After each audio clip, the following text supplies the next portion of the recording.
Steve Gamache here with another Chef Knives to Go quick look product review. And what we have this time is the DaoVua Leaf Spring Nakiri 160mm knife. There's some great info on the product pages for these that you can take a look at, and you're probably reading that if you're looking at this video. But these are made from vehicle leaf springs, carbon steel, so they are not stainless or anything. They're reactive. And they are monosteel, so it's a single piece of steel that's hammered and shaped and ground. And heat treated. I really don't have a spec on the heat treat on these, but it's a very interesting story for the makers of these. Being monosteel and carbon, they also have a nice kind of ring to them as well. It's kind of cool. You don't get that too much with any of the laminated blades. The weight and dimensions definitely going to vary a little bit from knife to knife, especially the handles can be different too.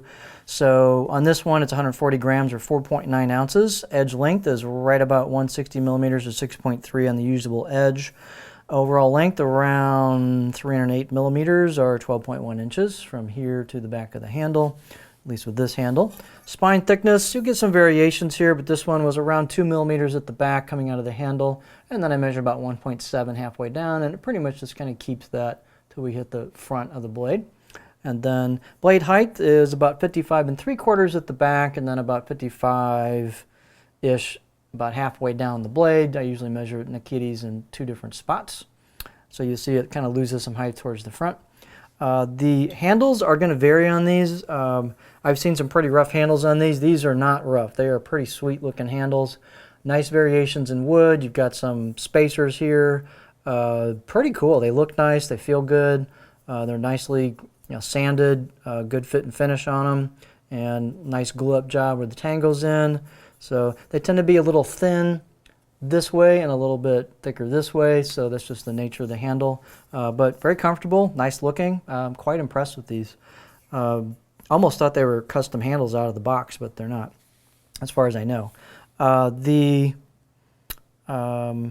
blades on these have been straight. The fit and finish on them is it's pretty consistent on these last two. I know that there's stories on there, but they've definitely upped their game and gotten a lot more consistent in their quality and how they do things, and they've really upped their game quite a bit since Mark started taking these on. So you've got some nice, hammered characteristics to them. Every knife's going to be a little bit unique. You got some definite, blacksmith maker character to that, but yet they've got some pretty good consistency to them. The blades, I have two of them here. They're nice and straight, seem to be well crafted, but some character as well. You can see the kind of their thing, at least on the two knives I've had, they've kind of got a back sweep and a curve to the choil at the back of the blade. That handle's about 70mm or 2.8 in circumference right about here, so not the world's biggest handle, but it seems to fit this pretty well. You've got a nice spot for your finger here on a pinch grip.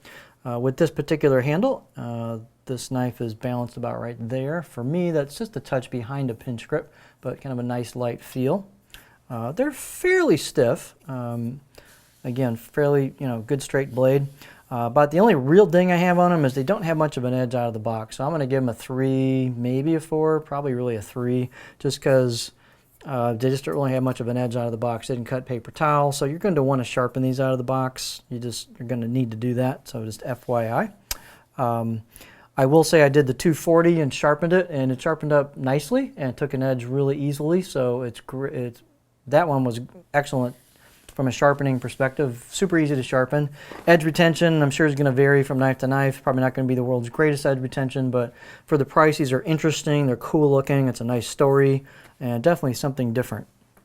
And if you're trying to learn how to sharpen and you want something that's easy to sharpen, and maybe the edge retention not the best, so you have to sharpen it more often, one of these would be a pretty good pick.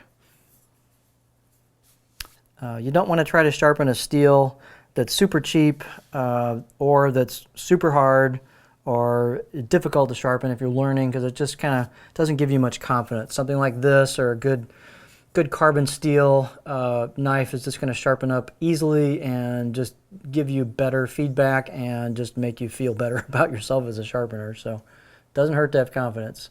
Here is the right side of the blade as you'd be holding it. You can see the character, kind of almost a Nishiji type finish to it, some hammer marks to it. There's your grind towards the edge.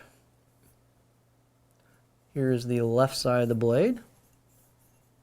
I don't normally do this, but I can in this one. And again, every blade's going to be a little different. They did put a little bit of finish work on the spine as well as the choil. So nice job there. I'd say fit and finish is just fine on these things, especially at the price point. They're surprisingly good. Nothing bad to say at all on that front. Again, the only ding I can give them really is they need to be sharpened out of the box, at least the two that I got. I would suspect that's pretty common with these. Here is our profile on this knife. So kind of raises as you go up towards the front, and you've got that curve towards the front. So you could easily rock with this, no problem. This will rock pretty nicely, actually. Not that long, but it'll rock for days. And not super flat near the back, but definitely, maybe you could do a little bit of chopping towards the back. It's not one of those super flat Nakiri types, as you can see. Profiles, again, are going to vary a little bit from knife to knife. So this is this one. Yours might have a few differences than this particular one, so your mileage may vary, as they say. So there we have an interesting knife. This is the DaoVua Leaf Spring Nakiri, a 160mm knife.